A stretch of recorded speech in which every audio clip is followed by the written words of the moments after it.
Bonjour tout le monde, j'espère que vous allez bien. Écoutez, ce matin, je me permets de vous envoyer un peu d'énergie, d'encouragement puis de lueur d'espoir dans cette période difficile. Ça fait toujours du bien à recevoir. Je me présente, je m'appelle Emmanuelle Serra, fondatrice de la communauté Ensemble pour la construction. Donc, pour continuer notre live, on va accueillir François Gagnon, chroniqueur financier au FM 98,5, à se joindre à nous, puisque nous allons refaire une suite sur les mesures annoncées hier par le premier ministre Trudeau. Donc, est-ce que notre invité peut se joindre à nous? Bonjour François, comment vas-tu? Je vais très, très bien. Excellent. Encore un petit peu dans le Donc, néant avec ce qu'a présenté le premier ministre hier. Ben, en fait, c'est le ministre des Finances là, qui l'a présenté, là, le Bill Morneau. On est encore un petit peu dans le flou, malgré qu'on en sait un peu plus. Là. oui, bien c'est ça, on en sait un peu plus. On voit là, les périodes, on voit les montants. J'ai vu qu'il y a eu des ajustements aussi à ce qui avait déjà été annoncé. Donc, peux-tu nous en parler un petit peu plus en détail?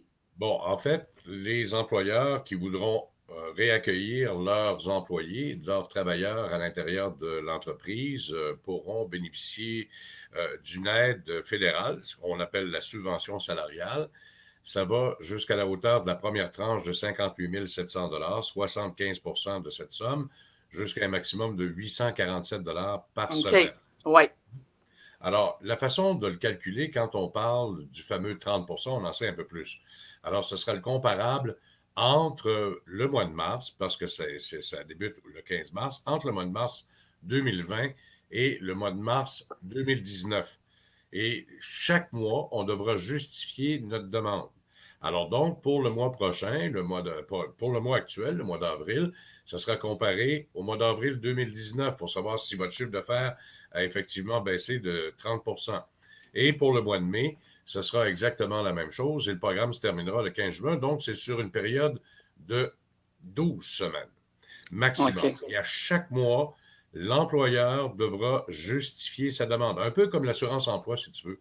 OK. Hein? À l'assurance emploi, toutes les 2 semaines, tu reçois un petit carton, là, soit par courriel ou par la poste, et tu dois justifier ta demande en disant, voici, je n'ai pas travaillé, j'ai le droit à ma prime, alors on verse la prime à ce moment-là.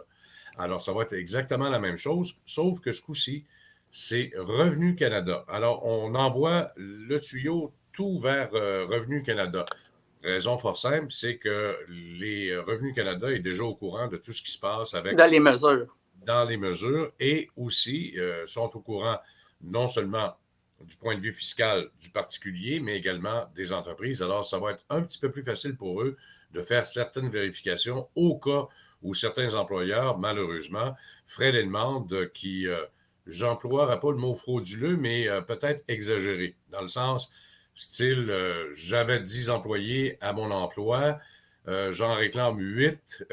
J'en ai 8 pour qui je voudrais avoir, par exemple, cette subvention-là. Et les 2 autres, je les laisse de côté, mais je les demande pareil. Tu vois le C'est genre? ça. Oui. Alors, donc, c'est pour éviter les exagérations des employeurs. Et c'est un peu normal aussi qu'il y ait des mesures de contrôle.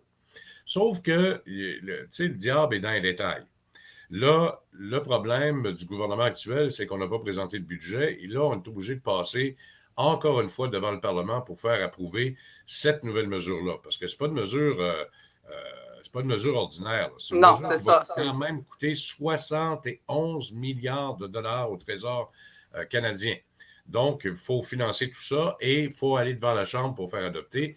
Et ça se fera probablement la semaine prochaine via les voies et moyens que l'on appelle pour faire adopter. Parce qu'il faut quand même mentionner que Bill Morneau, depuis le début de cette crise-là, aura fait passer 2 budgets différents. Là.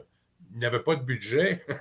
On était supposé d'avoir un budget de 30 Oui, ans. c'est ça. Finalement, Puis, avec le COVID-19, il n'y en aura pas eu. On est obligé de faire approuver des budgets à chaque fois et on est obligé de se réajuster. Et ce sera fort probablement comme ça pour encore un bon bout de temps, parce que là, ce sont les mesures compensatoires, si tu me permets, Emmanuel, compensatoires pour essayer de stabiliser l'économie.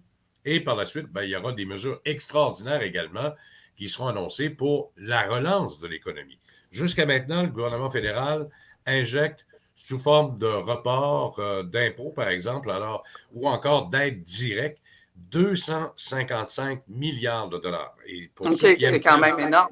c'est énorme. Et pour ceux qui aiment faire des comparaisons, ce qu'on a présenté la semaine passée à la Maison-Blanche et qu'on a approuvé, c'est 2200 milliards. Si on faisait l'équivalent ici, ce serait 220 milliards. Donc, on est encore au-delà et en avant de ce que les États-Unis ont présenté. Donc, le gouvernement a pris le taureau par les cornes et a décidé de faire donc tout ce qui est en son possible, non seulement pour sauver les meubles pour les entrepreneurs, mais aussi pour les monsieur, madame, tout le monde, pour les particuliers, parce que ce qu'on ne veut pas, c'est en échapper quelques-uns et puis se retrouver avec des faillites ou se retrouver avec des personnes qui sont incapables d'aller faire leur épicerie ou encore de payer leur traite bancaire, etc. Malgré qu'il y a déjà les compensations de ça. Oui. Hein? Malheureusement, le programme, quand on le lit comme il faut, ça ne s'adresse pas à tout le monde.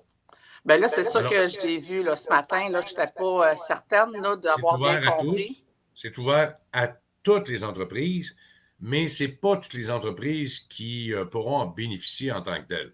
D'abord, il faut prouver qu'on va être capable de sortir de crise et être encore là. Ça, c'est une première chose.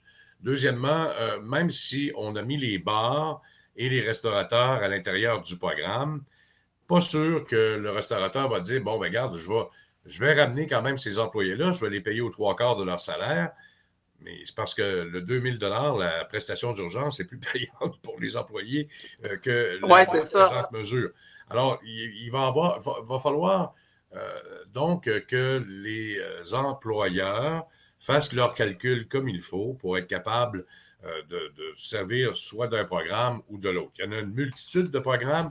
Il y en a 18 pages qu'on pourra peut-être mettre justement à la disposition de vos gens, là, les gens de la construction.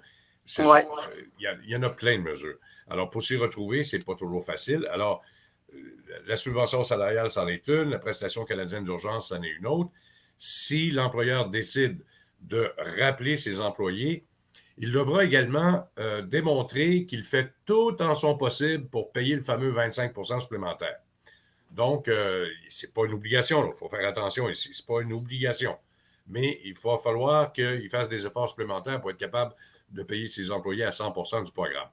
D'autre part, si l'employé est rappelé, ça va être comme une espèce de rappel au travail, il ne pourra plus ni bénéficier de l'assurance-emploi, ni bénéficier du PCU, donc la prestation d'urgence canadienne, parce que c'est normal, il va retrouver un emploi et un salaire, même si ce n'est pas le salaire qu'il avait avant la crise. Pour cette période-là. Pour cette période-là, pour une période de 12 semaines. Bon, là, c'est sûr et certain que là, il y a beaucoup d'incertitudes. Là, on parle d'une période de 12 semaines. Est-ce qu'au milieu de juin, ça sera reparti ou ça va repartir? Ça, c'est le gros point d'interrogation qu'on pourrait mettre. Alors, on va falloir suivre ça semaine en semaine. Et ensuite de ça, on va réajuster. Et c'est fort probablement pour ça, d'ailleurs, que ce programme de 71 milliards-là va être, je ne dis pas tout de suite reconduit, mais vous allez voir dans la loi, là, on va présenter une loi la semaine prochaine, et il y aura certainement des mesures, donc une petite phrase qui dira, un peu comme l'aide d'urgence de la semaine dernière qui a été adoptée, là, une petite mesure qui dira, ben, pourra être reconduit si nécessaire. Bien, c'est ça que j'en lisais ce matin, comme quoi que ça peut aller au-delà des trois mois déjà accordés, là, du 15 mars au 15 juin, tout dépendamment de la reprise des chantiers ou des activités commerciales, ça va bien se faire le 13 avril prochain. Oui, le 13 avril, je mettrais peut-être une croix dessus, moi. Non, mais je répète ce qui est déjà en place. Là, on en doute bien. Là, on parle de théorie, là, bien entendu. C'est ça, théoriquement. OK, donc je pense que est-ce que tu as fait le tour de la question? Y a-t-il des choses, des points? Moi, je pense qu'on avait fait le tour. Oui, on a fait pas mal le tour. Oui, pour la prestation canadienne d'urgence également pour les employés, là, ça va être extrêmement important. Je l'ai mis sur ma page Facebook, mais je pourrais la mettre également sur la page de Ensemble de la communauté. Ensemble pour la construction, là. Parce que ce qui est important de comprendre, c'est que les employés, il y en a certains, là, même si la mesure touche les employés à partir de 15 ans à travers le Canada, qui pourront toucher cette subvention-là, ce n'est pas pour tout le monde. Les emplois saisonniers, par exemple. Si vous avez des employés saisonniers, pour une raison ou pour une autre, là, qui était à votre emploi l'été passé et que vous deviez réembaucher cette année, ben cet employé-là n'a pas le droit au PCU. Ah non, OK. Non, il n'aura pas le droit. C'est pas dans le but, c'est le but de cette prestation-là, la prestation d'urgence, c'est si vous avez perdu votre emploi à cause du COVID-19. OK, OK, je comprends. C'est bien important, là. Et n'oubliez pas non plus, chers entrepreneurs, parce que j'ai eu beaucoup de questions hier encore là-dessus, si vous vous payez en dividende, vous n'avez pas le droit au PCU. La raison est fort simple, c'est que fiscalement parlant, un dividende n'est pas un salaire. Alors, parce que vous avez, normalement, c'est imposable à 66 un dividende, là, grosso modo, là, c'est la raison pour laquelle vous ne serez pas admissible. Alors, j'en ai vu hier des petites entreprises, des petits entrepreneurs qui m'ont écrit, qui m'ont soit téléphoné, qui m'ont demandé, ouais, mais pourquoi je n'ai pas le droit à cette prestation-là? Tout simplement parce que vous vous payez en dividende. Alors, ça serait peut-être ça, ça va peut-être nous donner aussi une leçon. Une leçon, c'est ça, d'avoir au moins un D'entrepreneur. minimum. Mais Ouais, si on a des deux, parce que des fois, on a un salaire puis on se verse des dividendes à la fin de l'année, est-ce qu'on a le droit quand même pour la tout à fait. portion des... Alors, OK. mais là, par contre, faut pas faut plus avoir de salaire. Donc, si vous ne payez plus de salaire, puis le dividende va arriver plus tard dans l'année, là, ça c'est clair, là. Euh, Fait qu'il le faut salaire, vraiment que les pareil, salaires soient momentanément, arrêtés. vous avez le droit au PCU. Au OK. moment, ça va être la même chose que pour la subvention salariale. À chaque mois, vous devrez justifier que vous avez le droit au PCU. Alors, ça va se faire auprès de Revenu Canada. Et à ce moment-là, on va décider si on le verse ou pas. Mais il faut qu'il y OK. ait eu salaire. Si vous êtes payé strictement en dividende, comme j'ai vu hier, malheureusement, vous n'y aurez pas droit. OK. Bon, ben merci François. Écoute, Ouais. ça a fait le tour de la question. Oui, C'est le oui. fun de te suivre parce qu'on voit que tu assimiles très bien le programme à force Faut aller de vite. baigner dedans. Faut aller vite. Comme je te dis, il y en a 18 pages, là. Oui, ben c'est ça. On va pouvoir le mettre tantôt Tout à fait. sur la page. Là, je Oui. pense qu'on a pas mal. C'est tout bien expliqué. Là. C'est le fun de voir là, c'est quoi, qu'est-ce qui est pour les contribuables, qu'est-ce qui est pour les entreprises, quoi faire, par où commencer. Donc, je trouve que le document est intéressant. Tout à fait. Parce que les entrepreneurs, puis ça, c'est un autre point là, que je voulais amener là, pour la subvention salariale d'urgence du Canada. Là. Si vous réembauchez vos employés, c'est à partir du 15 mars, à cause du COVID-19.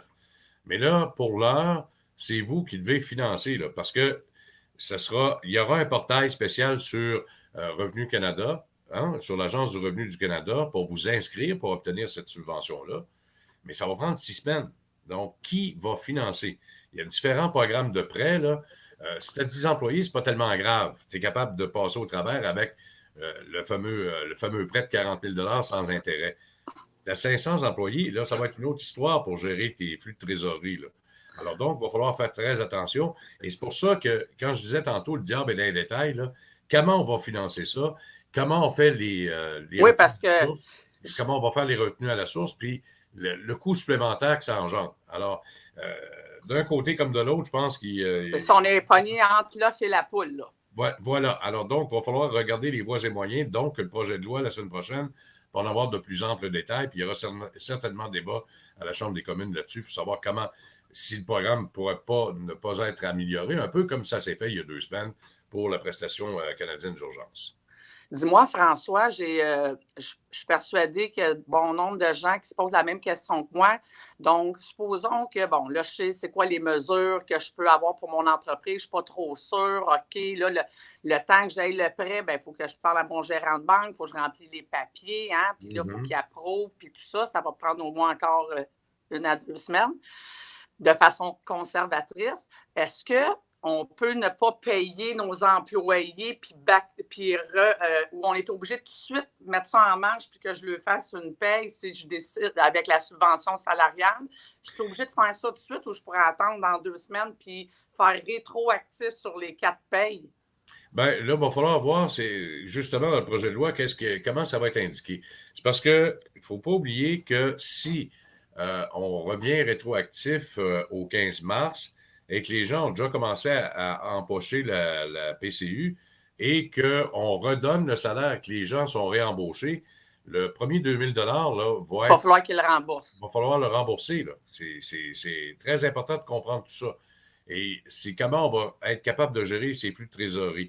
Pour les différents programmes d'emprunt pour les entrepreneurs, là, pour les rassurer un peu, là, comme par exemple le 40 000 là, la mesure est quand même relativement simple.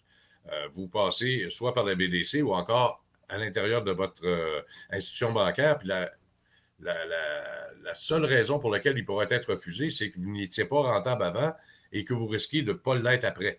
Alors, si vous êtes en excellente santé financière avant le COVID-19, habituellement, il n'y aura pas grand tiraillement pour obtenir le prêt. Là. Alors donc, rassurez-vous, là, pour les plus grosses entreprises, il y a les programmes qui sont similaires à faible taux, soit par la BDC, la EDC ou encore par Investissement Québec. Mais c'est relativement simple. On a simplifié pas mal la chose pour que les gens aient leur argent le plus rapidement possible. Parce que ce qu'il faut sauver dans l'entreprise, c'est la gestion de tes flux de trésorerie.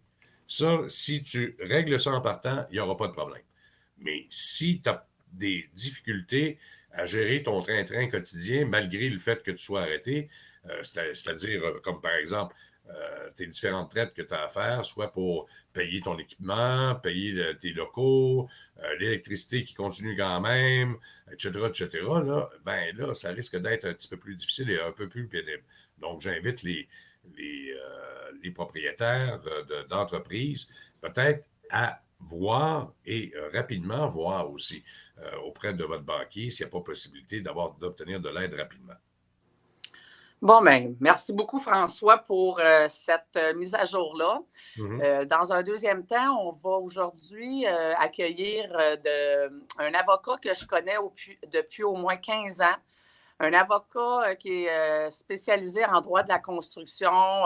Jasmin et moi, Maître Lefebvre et moi, on a toujours fait une bonne équipe. J'ai appris beaucoup de cet avocat-là. Puis, il a décidé de vouloir se joindre à nous pour la communauté Ensemble pour la construction. Donc, Maître Lefebvre est associé du cabinet montréalais Miller Thompson.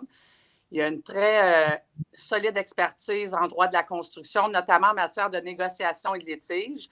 Puis, je dois vous dire aussi que Maître Lefebvre, en plus d'être dévoué pour ses clients, des clients comme moi, qui fait la raison pour laquelle je suis là depuis 15 ans avec lui, il est aussi très impliqué dans l'industrie, s'implique notamment avec l'Association québécoise des entrepreneurs en infrastructure ainsi que l'Association de la construction du Québec. Donc, j'accueille Maître Lefebvre. Bonjour, Maître Lefebvre. Bonjour, Mme Serra. Bonjour, M. Gagnon. Bonjour, Maître Lefebvre. Merci beaucoup de l'opportunité. Merci des bons mots aussi, ça fait plaisir. Toujours un plaisir. Donc, aujourd'hui, Maître Lefebvre, vous allez nous faire une présentation sur les impacts et les mesures que ça a engendré pour la suspension des travaux suite au COVID-19. En fait, oui, c'est une affaire d'équipe, là. Je vais être accompagné de mes collègues Tania Piniero et Jerry Argento. Le phénomène de la COVID-19 que nous vivons présentement, qui sévit à la grandeur de la planète, puis qui touche le Québec de façon particulière, puis je dirais encore plus l'industrie de la construction au Québec de façon particulière. Ça nous a intéressés. Nous, on fait du droit de la construction 100% de notre temps. Alors, ce qui se déroule maintenant nous a interpellés grandement. On a travaillé fort pour être pertinent pour nos clients en lien avec les enjeux soulevés par la COVID-19. Puis, on a rédigé des textes, puis d'un de ces textes-là, on a tiré une présentation PowerPoint que l'on propose de vous présenter, qui aborde la question de la crise de la COVID-19 dans l'optique des obligations contractuelles des entrepreneurs en construction. Il y a vraiment un enjeu qui est absolument crucial, qui se vit maintenant.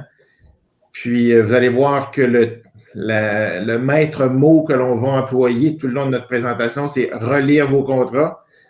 Alors, je commence par le mot de la fin. Il faudra, vous allez le voir, à la face même de ce qu'on va vous présenter, relire vos contrats pour être capable d'en tirer avantage, compte tenu du contexte qui existe actuellement.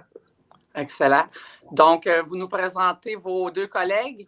Oui, donc Jerry Argenteau, mon associé, il est avec nous depuis 6 ans, je crois, environ 6 ans. Tania, elle, est beaucoup plus jeune, tout en étant absolument talentueuse et prometteuse. Elle est avec nous, elle est avocate depuis 2 ans, elle est avec nous depuis 1 an environ. Bien, bonjour Jerry, bonjour Tania, bienvenue à la communauté Ensemble pour la construction. Donc, je cède la parole à la personne qui va commencer. Parfait, c'est moi qui commencerai. Jerry, tu peux embarquer le PowerPoint à l'écran. Oui, je comprends qu'il est à l'écran. Là, on ne le voit pas pour le moment. Oui, parfait. Et voilà, ça s'en vient. C'est vraiment magique. Je pense que c'est la fin des locations de salles pour présenter des conférences dans les hôtels. Ça coûte moins cher. Ça coûte moins cher. C'est relativement efficace aussi. Alors, j'amorce notre présentation. J'ai dit quelques mots déjà de la situation surréaliste que l'on vit maintenant à l'échelle du monde, qui frappe le Québec, cette pandémie de COVID-19, qui a entraîné de la part du gouvernement une réaction très forte. Exigence de mise en quarantaine, fermeture des frontières. Maintenant, au Québec, fermeture de certaines régions à la libre circulation. Bientôt, on appréhende une fermeture des frontières provinciales. D'ailleurs, c'est quelque chose que l'on attend à tout moment. Et puis, pour les fins des entrepreneurs en tant que tels, la mesure qui domine parmi celles qui ont été mises en place au Québec, c'est la fermeture des chantiers. Fermeture des chantiers qui résulte de l'ordonnance du gouvernement par voie de décret de mettre en suspens toute activité commerciale dite non essentielle. Alors, les chantiers de construction du Québec sont passés par cette moulinette-là. Alors, ce n'est pas banal, ce n'est pas sans effet. Évidemment, les entrepreneurs travaillaient, avaient des projets en cours, puis ils ont des contrats au terme desquels ils sont liés. Et puis, on s'est intéressé à la question de savoir de quelle manière la fermeture des chantiers pouvait ou allait les impacter. Alors, c'est une présentation en 3 temps que l'on vous propose. Nous la partageons à 3. Je vais assumer la première partie dans laquelle je vais exposer la règle générale énoncée au Code civil du Québec en lien avec la force majeure, l'excuse de force majeure. Ma collègue Tania va enchaîner ensuite en discutant des clauses contractuelles de force majeure. Et Jerry va boucler la boucle en vous présentant les interactions entre la COVID-19, la crise de la COVID-19 et tous ces aspects, et des contrats types en particulier qui sont en usage dans l'industrie de la construction. Alors, avec ces 3 thématiques-là, nous escomptons pouvoir vous brosser un tableau pertinent et tout de même assez complet des enjeux qui se soulèvent. Donc, j'amorce avec le droit commun de la force majeure. On dit droit commun parce que le Code civil du Québec, c'est la trame de fond du droit qui existe ici. Okay. C'est un droit qui existe en amont de n'importe quel contrat. Certaines dispositions sont obligatoires et s'imposent aux parties contractantes. Certaines autres sont optionnelles. Ce qu'on dit de ces dispositions-là, qu'elles sont supplétives. Alors, mathématiques prend sa source dans 1470 du Code civil, dont je me permets de faire la lecture. Toute personne peut se dégager de sa responsabilité pour le préjudice causé à autrui si elle prouve que le préjudice résulte d'une force majeure, à moins qu'elle se soit engagée à le réparer. La force majeure est un événement imprévisible et irrésistible. Alors, c'est une disposition. Moi, je me souviens, j'avais fait un texte dans le cadre d'un cours à la maîtrise en lien avec ça. Mais depuis, je pense que j'ai pas retouché ça une fois dans ma carrière. Puis là, après toutes ces années de pratique, voilà qu'on est à plein pied dans la force majeure. C'est une crise qui est inquiétante, mais c'est pas vrai que ça ne soulève pas un certain intérêt au plan juridique. Là, vous m'excuserez de le souligner. Alors, c'est intéressant au plan juridique et c'est important au plan juridique pour les justiciables. Alors, qu'est-ce que nous donne 1470 qui va trouver application au bénéfice de tous, à moins que ce soit modifié ou amendé ou précisé dans un contrat? Ce n'est pas une disposition d'ordre public, donc c'est possible d'écarter 1470 ou de la modifier. 1470 s'applique quand ce n'est pas exclu par contrat et ça donne la possibilité de se dégager de sa responsabilité contractuelle. La responsabilité contractuelle, comment est-ce qu'on peut définir ça? Pour un entrepreneur, ça a le mérite d'être très simple. Alors, l'entrepreneur, typiquement, a une obligation de résultat.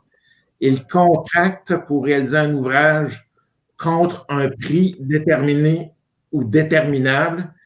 Et s'il ne réalise pas l'ouvrage, il commet une faute, il contrevient à son contrat. Il commet donc une faute et cette faute-là engage sa responsabilité découlant du fait que le contrat n'est pas réalisé. Alors, c'est noir ou blanc à toute fin pratique. Soit tu réalises ton contrat, tu ne commets pas de faute, soit tu ne le réalises pas et tu commets une faute. La force majeure est une des rares façons de se dégager de sa responsabilité.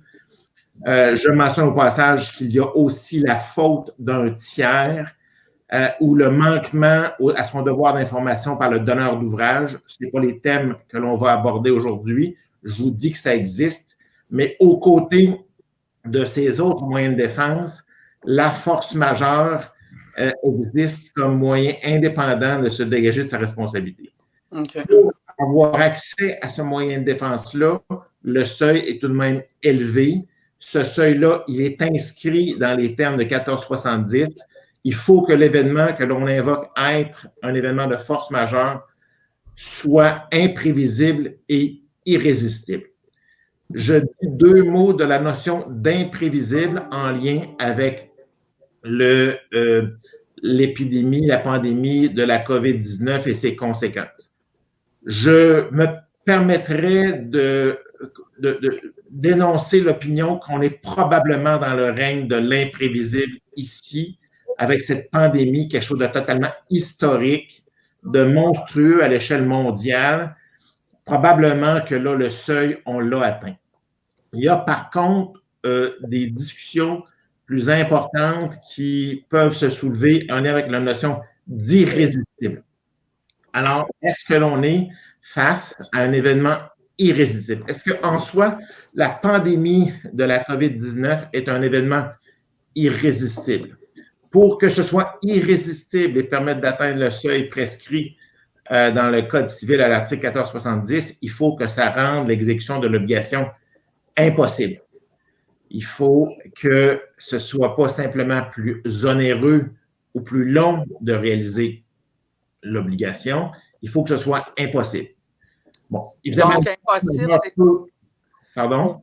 Impossible pour vous, donc ça veut dire les contrats que j'avais déjà en main avant, mettons, le 15 mars, qu'il fallait que j'aille terminer pour le 15 avril, ça rentre dans la notion d'impossible. Mais un contrat que je vais avoir le 15 mai, supposons qu'il y aurait une reprise des travaux à cette date-là, puis que là, je suis déjà en retard sur mes cédules de projet d'avant. C'est quoi? C'est où qu'on se situe dans l'impossible là-dedans? Bon, alors, l'impossible, c'est un élastique qui n'a pas une élasticité infinie, OK? L'impossible, d'abord, c'est pas parce que maintenant, vous ne pouvez pas travailler que vos contrats sont automatiquement annulés. Il est probablement impossible de faire un contrat que vous avez maintenant en respectant les délais prescrits, mais ça ne veut pas dire pour autant que quand ça va recommencer, vous n'aurez pas l'obligation de faire tout votre possible pour finir votre contrat le plus rapidement possible. Probablement que la défense de force majeure ouvrira la possibilité de se défendre à la prétention que vous êtes en retard. C'est ça que ça va faire. Ça annule pas nécessairement le contrat. Et je reprends, il se soulève une question sur l'impossibilité en lien avec quelle est la cause de l'impossibilité de travailler maintenant. Est-ce que c'est la pandémie de COVID-19 ou si c'est plutôt l'ordonnance gouvernementale de fermeture des chantiers? La question est intéressante et importante. Je vous invite à porter attention à ce que mon collègue Jerry dira tantôt, parce que selon la rédaction des contrats qui trouvent application, ça peut faire une différence importante. La cause de force majeure. Est-ce que c'est la COVID, la force majeure qui empêche de travailler, ou si c'est la décision du gouvernement en lien avec la manière de gérer cette crise-là? Je vous souligne que partout au Canada, les chantiers sont déclarés comme des activités prioritaires et ça travaille. Il n'y a qu'au Québec que ça ne travaille pas. Alors, est-ce qu'on peut objectivement dire que c'est la COVID-19 qui est la cause d'impossibilité? Je ne peux pas conclure, mais j'entrevois des débats tumultueux là-dessus au cours des prochaines années. Une ordonnance du gouvernement empêchant de faire quelque chose, ça peut être une cause de force majeure lorsque travailler est illégal. Il y a un empêchement qui est de l'ordre de la force majeure. Bon. Alors, quelques mots sur l'aspect corrélatif qui est entraîné par la défense de force majeure. Ça peut paraître évident, mais l'entrepreneur qui invoque la défense de force majeure pour ne pas travailler ne peut pas réclamer le prix de l'ouvrage qu'il ne fait pas. Okay, ça peut sembler évident pour le contrat de construction. Pour le contrat de construction, ça l'est sans doute. Pour d'autres contrats, ça l'est moins. Alors, la force majeure, c'est quelque chose qui peut s'invoquer par les deux parties et une partie qui n'exécute pas son obligation en raison de la force majeure est face à son co-contractant qui va pouvoir refuser de payer, bien évidemment, pour l'ouvrage pas fait. Ça bouclerait ma partie. Je cède la parole à ma collègue Tania. Juste un instant, Tania, je pense que François, il aurait aimé ça, poser quelques questions à Maître Lefebvre par rapport à la notion de force majeure. Oui, tout à fait. Il y en a une question ici. La définition de force majeure, est-ce que ça peut être contesté par un client dû au fait que le gouvernement compense les employeurs avec des subventions et tous les programmes mis en place pour dédommager? Parce que là, si le gouvernement compense une grosse partie de ces dépenses-là, est-ce que lui, le client peut dire, ben là, regarde, compense-moi, c'est parce que toi, tu es payé pareil. C'est intéressant, mais il y a une distinction entre le fait que le salaire d'un employé puisse être payé à 75 % et le fait qu'il soit interdit de travailler à une activité non essentielle, comme par exemple une activité de construction non urgente.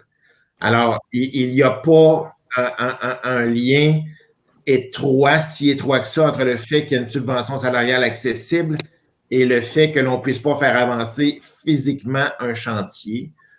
Donc, il faut ramener ça à la notion d'impossible. Est-ce que c'est impossible? Tu as beau avoir tout l'argent que tu veux pour payer les employés, s'ils n'ont pas le droit de travailler, tu peux être face à une impossibilité. OK, parfait. Ça répond à la question. Merci beaucoup, Maître. Merci. Tania. Oui, merci Jasmin. Bonjour tout le monde. Donc, le moyen de défense fondé sur la force majeure peut découler du Code civil du Québec, comme Jasmin vous l'a présenté, mais aussi du contrat entre les parties. En effet, il est fréquent de retrouver dans un contrat une clause dite de force majeure qui est de nature à moduler les droits et les obligations des parties dans des circonstances qui sont susceptibles de trouver application présentement dans la situation d'urgence sanitaire de COVID-19. Ces clauses-là établissent habituellement d'abord une liste d'événements dits de force majeure. Ensuite, elles vont prévoir les conséquences pour les parties si l'un de ces événements-là se produisait. Et finalement, elles prévoient habituellement la procédure à suivre lors de la survenance d'un de ces événements-là. Au niveau de la liste d'événements, typiquement, ces dispositions-là vont élargir la notion de force majeure prévue au Code civil du Québec, qui est, Potin vous l'a dit, puisque l'article 1470 n'est pas d'ordre public. Et donc, c'est possible d'élargir. On va le voir un petit peu plus tard dans une à répartir les risques entre les parties lorsqu'un événement de force majeure se produit et ces conséquences-là peuvent être de divers ordres. D'abord, elles peuvent partie de l'exécution et de la responsabilité qui résulterait habituellement de cette inexécution-là. Elles peuvent aussi permettre de retarder l'exécution de l'obligation pendant un certain temps après la survenance de l'événement, c'est-à-dire que la clause va octroyer un délai additionnel pour exécuter l'obligation. Les clauses peuvent également permettre la résiliation du contrat après une période donnée ou, au contraire, elles peuvent indiquer que les parties vont être tenues d'exécuter leurs obligations et ce, malgré la survenance d'un événement de force majeure. Donc, on a reproduit un exemple de clause de force majeure dont je vais vous laisser faire la lecture, mais dont je vais faire l'analyse. Donc, si on décortique cette clause, d'abord, on voit que les deux parties pourraient être dispensées d'exécuter leurs obligations et prémunies contre la responsabilité qui découle normalement de cette inexécution-là, si en raison de la COVID-19 qui rentre dans la définition pandémie là, que vous avez en rouge, donc si les parties sont capables de démontrer qu'en raison de la COVID-19, elles ont été empêchées de respecter leurs obligations respectives. On voit aussi à la fin de la clause que l'événement de force majeure pourrait mener à la résiliation du contrat si l'inexécution ou même le retard est de plus de 3 mois. Finalement, cette clause-là constitue aussi un bon exemple d'un élargissement contractuel du concept de force majeure dont je vous parlais tantôt. En effet, on voit que la clause prévoit les cas de force majeure dans le sens normalement reconnu par le Code civil du Québec. Donc, vous l'avez à la 3e ligne extrême droite, mais elle ajoute également d'autres événements entre les parties, donc pour les fins seulement du contrat, des événements de force majeure, notamment la pandémie. Dans le cas de la COVID-19, on pense à d'autres mots là, que le mot pandémie qui pourrait s'appliquer, notamment épidémie, urgence de santé publique, quarantaine, ordonnance de suspension, urgence nationale, etc. Donc, c'est d'autres mots qu'on pourrait retrouver dans des clauses qui incluraient la COVID-19. On voit aussi, juste avant la parenthèse, au milieu de la clause, que cette clause-là est rédigée de façon large et ouverte et emploie un langage qui engloberait, même si le mot pandémie n'était pas là nécessairement, tout événement échappant au contrôle d'une partie. Et cela, ça constitue, pour les fins du contrat, encore une fois, un événement de force majeure. Donc, au niveau de la procédure, donc qui peut être prévue dans une clause contractuelle, de respecter toute exigence d'avis ou tout autre obligatoire qui pourrait être stipulé dans la clause afin de pouvoir tirer avantage d'une clause de force majeure. Donc, il faut regarder pour les avis, mais aussi il peut y avoir d'autres exigences particulières auxquelles il faut accorder une attention. Finalement, la plupart des clauses prévoient que si l'événement de force majeure cause des retards, à ce moment-là, ces retards seraient généralement de nature excusable pour l'entrepreneur, donc n'engendreraient pas sa responsabilité, mais ça ne donnerait pas nécessairement ouverture à une réclamation de la part de l'entrepreneur pour les dommages ou les préjudices subis en raison de ce retard-là. C'est ce qu'on appelle les délais qui sont excusables, mais non compensables. Je souligne toutefois qu'il existe des exceptions à ce principe, notamment dans les contrats types de CCDC et ACC, dont mon collègue Jerry Argenteau va vous parler dans quelques instants.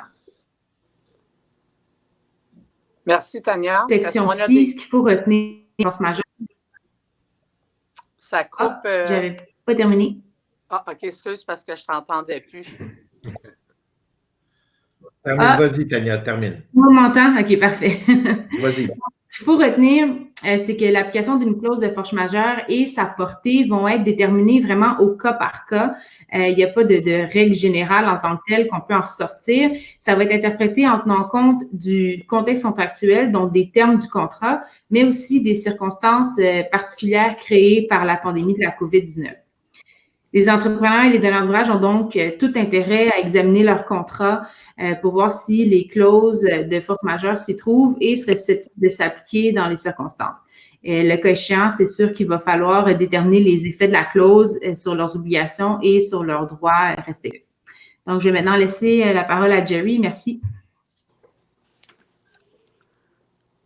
Alors, donc, merci Tania. Nous allons maintenant aborder la troisième partie de notre présentation en abordant certaines clauses prévues dans les contre-types de l'industrie, eu égard notamment à cette pandémie de la COVID-19 et bien entendu la notion de force majeure.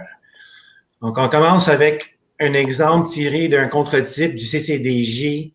Ce qu'on voit est que la notion de force majeure n'est pas définie de façon très précise. Il n'y a pas de liste d'événements comme mon collègue Tania a précisé tantôt, des événements dits de force majeure. Ce qu'on voit à l'article 7.8 qui est à l'écran, on fait référence plutôt à des causes sérieuses de retard indépendantes de la volonté de l'entrepreneur.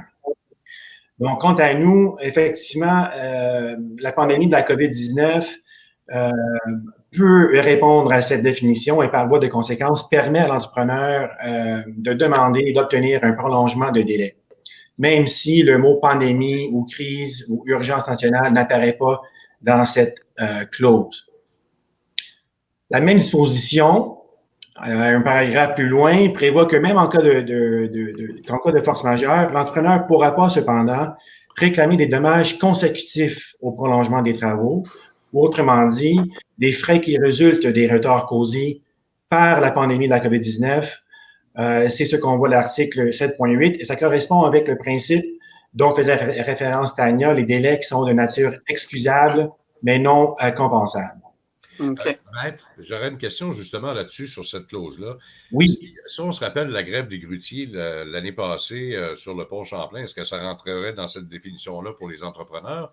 Personne ne voulait grimper d'un grue pour X, Y, Z raison, mais l'entrepreneur était pris avec ça. Est-ce que ça rentre dans les délais excusables mais non compensables? Ou, Oui, ben c'est une bonne question. La réponse, dans le fond, ça dépend du contrat qui est applicable à chacun des projets entre les parties. On va le voir dans quelques instants. Il y a une certaine clause qui prévoit justement le cas d'une grève comme un délai, un retard qui serait de nature excusable mais non compensable. OK, très bien. Okay.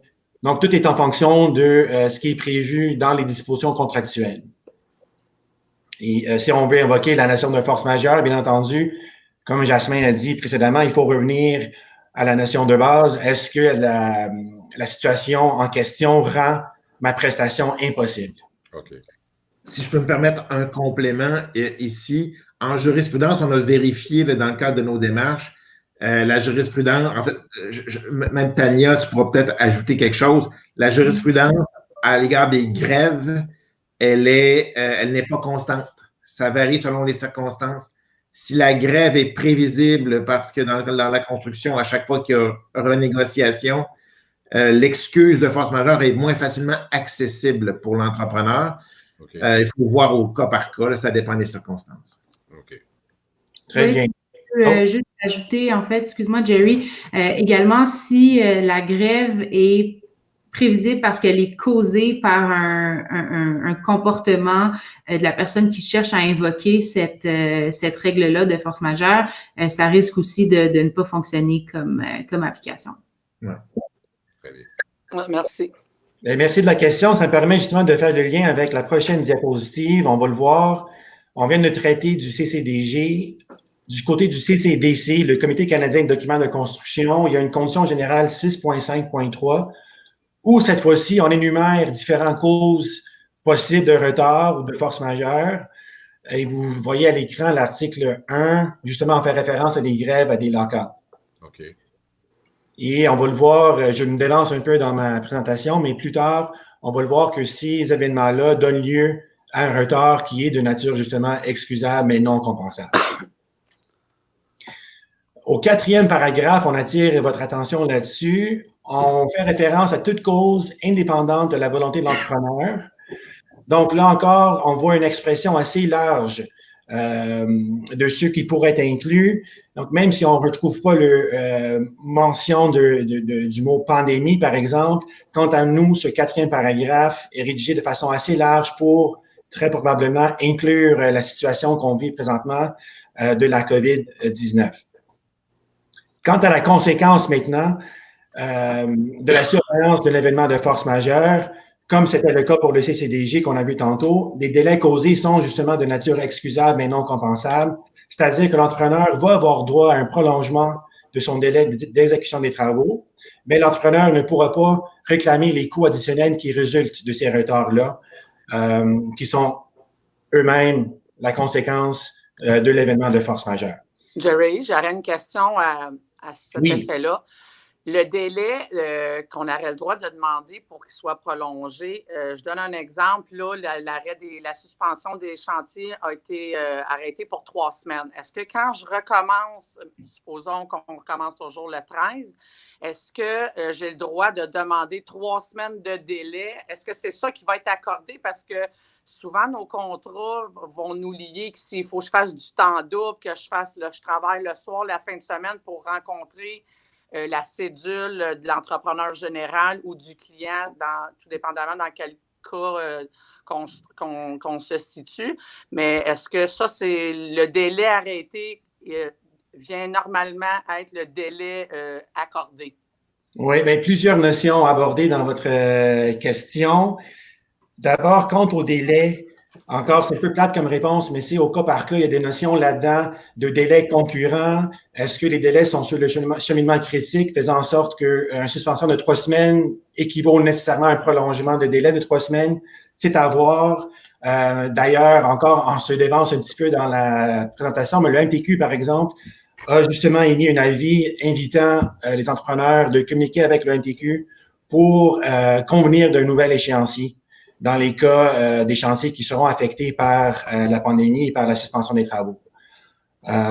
Sur la question des frais additionnels qui résultent des retards, si on doit accélérer, par exemple, ou tout autre frais, ça va dépendre, encore une fois, si on se retrouve dans le cas d'un retard qui est excusable mais non compensable ou, au contraire, un retard qui est excusable et compensable. Ça encore, c'est déterminé à la lumière des dispositions contractuelles. On va le voir dans quelques instants. Okay. Dans le cas du CCDC, on va le voir à 6.5.2, il y a certains retards qui sont de nature excusable et compensable qui permet à l'entrepreneur, donc, de réclamer le remboursement des frais additionnels qui résultent des retards. OK. Okay? Mais, donc, c'est au cas par cas, ça dépend vraiment du contexte contractuel et c'est ça, du contexte contractuel entre les parties. OK, merci. Avec plaisir. Donc, ça fait le tour, je pense, de 6.5.3. Je reviens 30 secondes, le voici. Donc, en principe, tant au niveau du CCDG qu'au niveau du CCDC, ces délais-là sont de nature excusable mais non compensable. OK, j'ouvre une parenthèse à ce stade-ci. C'est important pour les entrepreneurs qui nous écoutent, en fait, pour toute partie qui nous écoute, de s'assurer de respecter les exigences contractuelles en ce qui concerne les avis qui doivent être transmis par l'entrepreneur au donneur d'ouvrage. Tant au niveau de la forme de l'avis, généralement, on va exiger un avis écrit. Au niveau du contenu de l'avis, très important, et aussi au niveau du délai. Donc, c'est important là, de s'assurer de respecter les avis. C'est très possible et ça serait malheureux qu'on oublie d'aviser le donneur d'ouvrage d'un retard, puis on se retrouve à se faire opposer cette fin de non-recevoir 3 mois plus tard. C'est toujours important de s'assurer de se protéger, faire preuve de prudence et de transmettre les avis tels qu'exigés au contrat. J'aurais une autre question, Maître Jerry. Donc, oui. Pour les avis, je vous donne un exemple. C'est sûr que les contrats qu'on a en cours, les avis, j'imagine qu'ils doivent être déjà envoyés puisque les délais, on était déjà dedans. Si c'est des jobs qu'on va revoir quand la reprise des travaux va être faite, est-ce qu'on envoie encore l'avis? Parce que dès qu'on envoie une soumission, il y a un engagement. Le contrat n'est pas encore signé, mais il y a un engagement, un certain engagement contractuel qui est déjà entre les deux parties. Je peux pas toujours me désister. Ça dépend si c'est des projets publics ou pas. Est-ce que c'est quand qu'on va avoir, on va se faire envoyer notre lettre d'intention, genre au mois de mai? Puis que là, tout de suite, il va falloir que je me prépare à envoyer un avis parce que c'est sûr que là, tout va être décalé si j'ai déjà des contrats en cours. C'est intéressant. Écoute, c'est une période sans précédent. On suit l'évolution de ça. C'est sûr qu'il y a un paquet de problèmes qui vont être créés.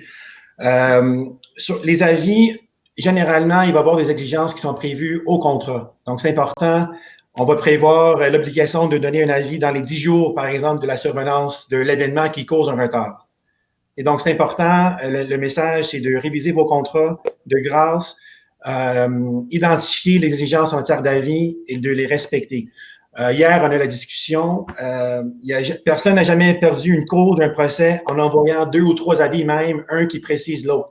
Mais ce qui est important, c'est de respecter les exigences contractuelles en matière d'avis. Quant au deuxième volet de ta question, pour les projets en cours, hier, on a vu ça. La ville de Laval, par exemple, a émis un communiqué selon lequel, pour les appels d'offres en cours, elle n'assume aucune responsabilité pour les délais ou les retards causés là, par la COVID-19. Donc, ça pourrait vouloir dire, je soumissionne, j'obtiens l'avis d'intention, mais les travaux vont commencer, on ne sait pas quand. Dans 1 mois, dans 2 mois, dans 6 mois, on ne sait pas. Donc, encore une fois, le message, je pense, qu'on tente de communiquer, c'est de faire preuve de prudence, bien lire les dispositions contractuelles, puis à ce stade-ci, en ce qui concerne les retards, là, de s'assurer de respecter les exigences en matière d'avis. Donc, si jamais il y a des gens qui nous écoutent, puis qui ont des questions, des analyses de contrat, ils peuvent faire appel à vos services là, par rapport à ça. Absolument, ça nous fait plaisir. On est là pour ça. Parce que des fois, il faut comprendre aussi, il faut que les gens comprennent que des fois, on va le lire, puis on a notre propre interprétation, puis des fois, ça vaut la peine d'avoir un avis d'un expert pour voir c'est quoi des fois les entre-deux ou s'il y a une problématique des fois dans le contrat, parce que c'est pas tous des contrats CCDC ou ACC que l'on signe, parce que moi, j'en ai pas plein. Là. Dans le public, on a ce type de contrat-là, mais moi, en tant qu'entrepreneur spécialisé, mon employeur, qui est l'entrepreneur général, m'envoie souvent un bon de commande. Fait que c'est quoi? C'est jusqu'où que cette force-là s'applique dans mes contrats. Fait que ça va être quelque chose que les gens, je pense, vont pouvoir vous consulter. Maître Lefebvre? Oui, il y a une constante absolue là, dans notre métier qu'on observe, là, qui devient rapidement évidente. C'est que $1 investi en prévention va toujours en éviter des dépenses de dizaines, de centaines, de milliers de dollars par la suite. C'est toujours le cas. Puis, dans la situation qui prévaut actuellement, c'est particulièrement pertinent de répéter ça. Merci. Moi, j'aurais une question pour vous autres. C'est un utilisateur qui vient de nous envoyer ça. Moi, ma prétention, ce serait plus la CNESST là, qui s'en mêlerait de cette histoire-là, parce que là, on parle d'urgence sanitaire ici, là, quand même. Là. Lui, à la reprise des activités, là, il se demande si on est obligé d'engager des frais supplémentaires pour poursuivre le chantier là, au moment où ça va reprendre, là, nettoyage quotidien, désinfection. Est-ce qu'on peut demander une compensation financière aux clients? Est-ce que ça devient une dépense extraordinaire? Est-ce que ça peut être un surplus au contrat? Ou si l'obligation de la CNESST, via les recommandations du gouvernement et de la santé publique, diront, ben là, regarde, c'est parce que tu es sur un chantier, tu es obligé de nettoyer tes affaires, là, parce que là, c'est tout à fait extraordinaire. Qu'est-ce qu'on peut... Une question très pertinente. Qu'est-ce qu'on peut... Parce que moi, d'après moi, ma prétention à moi, c'est que si la CNESST dit, garde, il faut que tu protèges tes travailleurs, un peu comme ça s'est fait avant qu'on arrête les chantiers, là, on se disait, regarde, c'est de valeur, mais là, tu vas nettoyer. Là.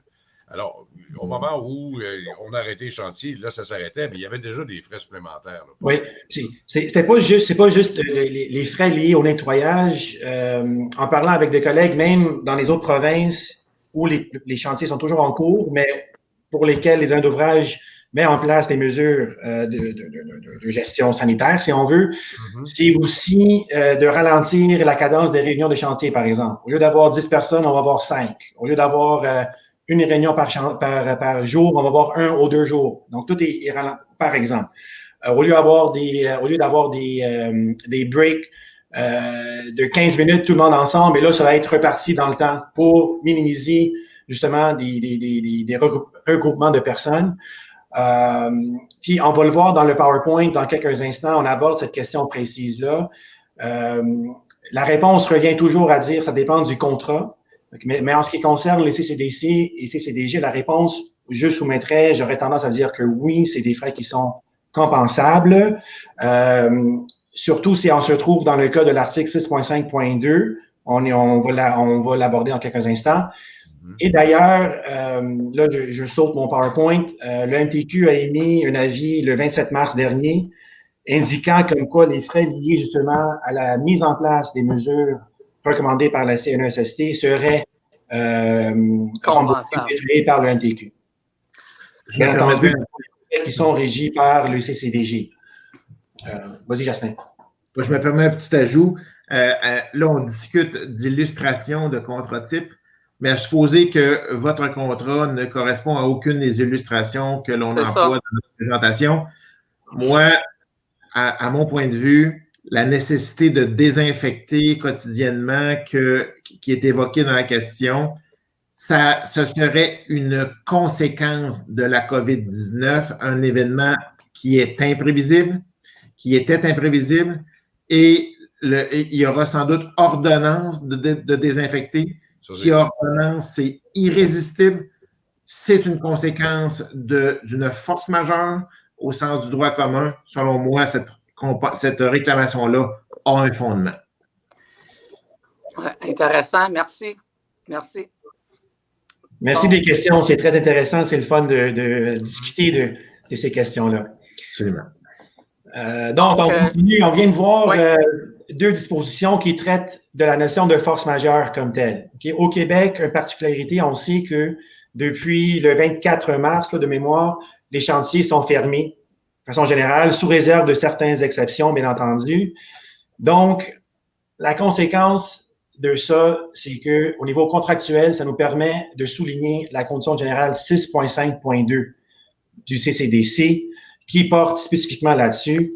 Il est à l'écran, on le lit là. Si l'entrepreneur ne peut exécuter l'ouvrage dans le délai prévu en raison d'une ordonnance de suspension des travaux émise par un tribunal, c'est pas notre cas, ou une autre administration publique compétente, c'est-à-dire le gouvernement, et pourvu que cette ordonnance n'ait pas été rendue par suite d'une action ou une faute de l'entrepreneur, là, ça, c'est pas le cas du tout, le délai d'exécution du contrat doit être prolongé d'une période de temps raisonnable, dont le professionnel décide en consultation avec l'entrepreneur, et, on le souligne, ce dernier, c'est-à-dire l'entrepreneur, doit être remboursé par le maître de l'ouvrage des frais qu'il a raisonnablement encourus en raison de ce retard.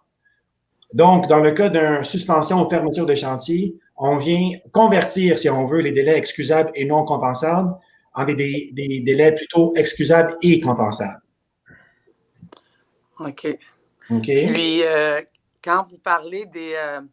moi, je parle là, je pose des questions parce que je suis persuadée que ça va être pertinent pour les gens. Quand vous parlez des frais qui sont raisonnablement encourus, parce qu'on n'a pas vraiment de détails, parce que dans certains types de contrats, c'est décrit c'est quoi les types de frais. Là, on ne voit pas. Est-ce que ça peut être présentement, c'est arrêté sur le chantier, j'ai une location d'une grue, et là, est en attente, puis personne ne peut aller la chercher pour arrêter les frais.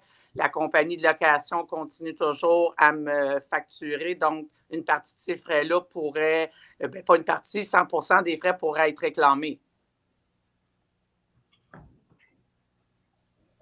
Est-ce qu'on m'entend? Oui, j'entendais voir si Jasmin voulait prendre la question. Ça pourrait. Ce que je propose, en fait, je vais répondre directement, parce qu'on se dévance dans le PowerPoint et c'est très le fun. Ça pourrait faire partie des frais raisonnables. Il ne faut pas oublier qu'au Québec, toutes les parties ont l'obligation de minimiser leurs dommages. Donc, par exemple, si ça aurait été moins cher de retourner la grue et de le recommander une fois que les travaux sont repris, peut-être que ce serait ça les frais raisonnables qui seraient remboursables, si on veut, ou en fait, les frais que l'entrepreneur pourrait réclamer plutôt que de continuer à payer les frais de location.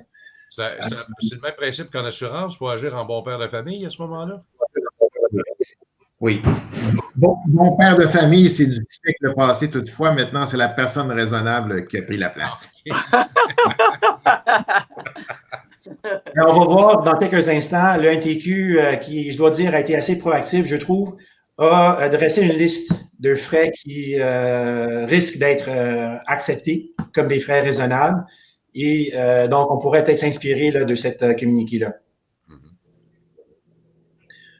Donc, on poursuit notre lecture, en fait, notre présentation plutôt. Un autre point que je voulais souligner, dans les cas où les travaux sont suspendus, l'article 7.2.2 du CCDC prévoit que si la suspension ou le délai qui en résulte dure pour une période de 20 jours ouvrables ou plus, l'entrepreneur a la possibilité, le droit de résilier son contrat, c'est-à-dire de mettre fin à son contrat, de s'en sortir, en transmettant un avis écrit à cet effet à son donneur d'ouvrage. D'ailleurs, les contrats ACC qui correspondent prévoient le même droit pour les sous-traitants en envoyant le même avis. Pour l'entrepreneur général, l'avis de 10 jours, alors que pour les sous-traitants, on parle d'un délai de 7 jours. 7 jours de l'annonce par le gouvernement? En fait, 7 jours, à ma lecture, c'est 7 jours à compter de l'expiration du premier délai de 20 jours ouvrables. Okay. C'est-à-dire le chantier est suspendu pendant 20 jours. Là, mon droit de résilier prend naissance et là, je dois envoyer un avis. Okay. Si je veux me prévaloir de ce droit-là. OK. Merci. Mais il y a quand même une réflexion à faire parce que dans ce contexte-ci de fermeture des chantiers, on se rappelle que les délais sont excusables et compensables. Donc, l'entrepreneur a une décision à prendre. Est-ce que je me garde en place? Est-ce que j'exécute mon contrat et je réclame mes frais additionnels ou est-ce que je mets fin au contrat? Il y a peut-être une décision stratégique à prendre à ce niveau-là. Évidemment, il va y avoir un débat, là, bien sûr. Les donneurs d'ouvrage, peut-être, voudront prendre position que tout ça, là, c'est régi par l'article 6.5.3.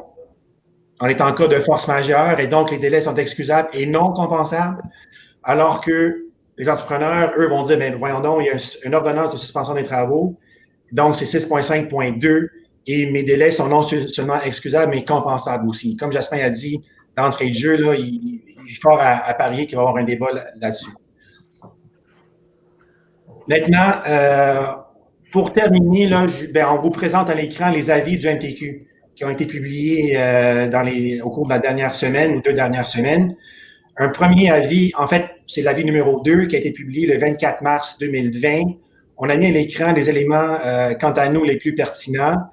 D'abord, on a rappelé aux entrepreneurs leur obligation de sécuriser les lieux et de maintenir la sécurisation pendant toute la durée de la fermeture, d'une part. Et là, on voit au deuxième point, l'MTQ qui s'engage à défrayer les coûts suivants sur, évidemment, présentation des pièces justificatives. Donc, on dit, on va défrayer les frais liés à la mise en place de mesures sanitaires recommandées par la CNSST. Ça rejoint la question de tantôt de M. Gagnon. Les frais de sécurisation de vérification des lieux, les frais liés à la gestion et la maintien de la signalisation, les frais fixes associés à l'organisation de chantier et les frais d'entretien de certains équipements là, de pompage et de chauffage. Quelques jours plus tard, l'NTQ a émis l'avis numéro 4, le 27 mars 2020, où on fait état des causes de retard qui seront considérées justifiées. Retard lié à la réduction de la main-d'œuvre ou de la non-disponibilité, si on veut, de la main-d'œuvre, des délais en matière d'approvisionnement, des délais liés à la mise en place de mesures recommandées par la CNSST, qu'on a abordé un petit peu dans notre discussion tantôt, et les délais associés à la fermeture de chantier. Voici certaines causes de retard qui risquent d'être considérées comme justifiées par le NTQ. Et très important, on l'a mis en rouge, le NTQ rappelle l'obligation d'aviser par écrit le NTQ des retards et de convenir d'un nouvel échéancier dans la semaine qui suit. Donc, c'est-à-dire, si vous avez des chantiers en cours pour le NTQ, sont arrêtés, vous commencez à vous douter d'être en mesure de rencontrer l'échéancier contractuel, transmettez un avis au NTQ à votre représentant désigné du NTQ pour leur aviser de ça et de convenir d'un nouvel échéancier. C'est très important. OK. Donc, ça fait le tour de ce que j'avais à vous présenter. Je vais passer la parole à Jasmin Lefebvre pour le mot de la fin. Merci, Jerry. Alors, on termine par là où on a commencé. On est face à une situation de nature exceptionnelle qui peut avoir été envisagée dans des clauses contractuelles. Il est fondamental à ce stade-ci de revoir les contrats qui vous lient pour déterminer de quelle manière vous pouvez les faire jouer en votre faveur le plus possible. Lorsqu'il y a des avis à transmettre, il faut le faire sans tarder.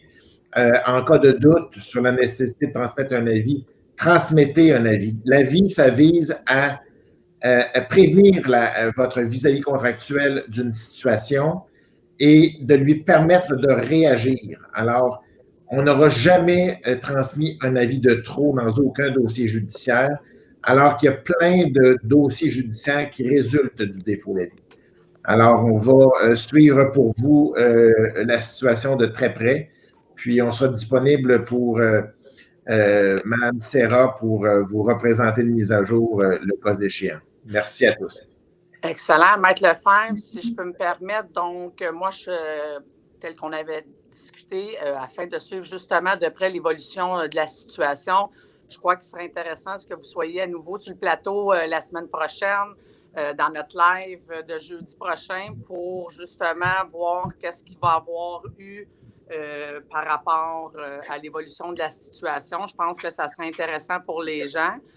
Puis aussi, j'aurais aimé ça que vous soyez en mesure de nous parler de votre collègue avocate fiscaliste qui pourrait aussi, je ne sais pas, ça va se joindre en même temps ou dans un deuxième live pour la fiscalité suite aux mesures fiscales et subventions annoncées là, récemment. Donc, si vous pouvez m'en parler.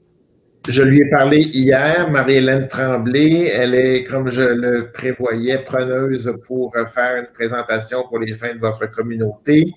On déterminera ensemble le moment. Là. Elle m'a parlé hier d'une nouvelle mesure fiscale pouvant entraîner des conséquences sur les entrepreneurs, pouvant mener à une inscription au RENA. Je ne suis pas un fiscaliste. Elle est une spécialiste de ça. Elle a un sujet de grand intérêt qu'il vaudrait la peine d'aborder lors d'un prochain webinaire, ça c'est certain. Excellent. Donc, merci à tous de votre présence aujourd'hui. Donc, c'était très intéressant. J'espère que ça a aidé plusieurs personnes aujourd'hui. Je vous inviterai, vous avez les coordonnées à l'écran. Si vous avez besoin d'informations, je vous invite à communiquer avec Maître Lefebvre ou Maître Argenteau ou Maître Pinheiro.